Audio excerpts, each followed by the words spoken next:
Zee 24 तास एक पाऊल पुढे।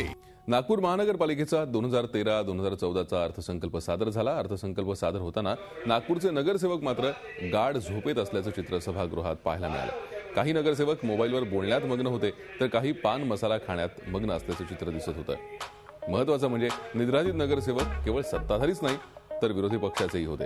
अंदाजपत्रक सादर करताना असं चित्र असेल तर हे नगरसेवक सर्वसामान्यांचे प्रश्न कसे सोडवत असतील असा प्रश्न पडल्याशिवाय राहत नाही।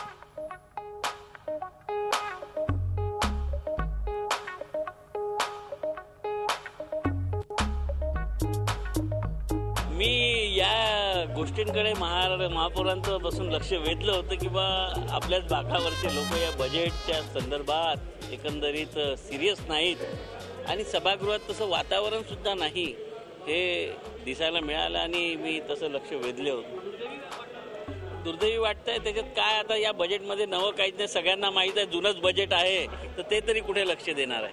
आपण एक जे सभागृहात काही आपण त्याला बायलॉज म्हणतो ते आणले आहेत, त्या बायलॉजमध्ये यानंतर विधानसभेच्या धर्तीवर 11 वाजेची जी घंटा आहे ती घंटा वाजल्याबरोबर सभागृह सुरू झालं पाहिजे याचा प्रामाणिक प्रयत्न त्या बायलॉजच्या दृष्टीने आपण करतोय आणि ती शिस्त आपण आपल्या सर्व पक्षाचे नगरसेवक स्वतःहून अंगीकृत करतील असं वाटतं। झी 24 तास एक पाऊल पुढे।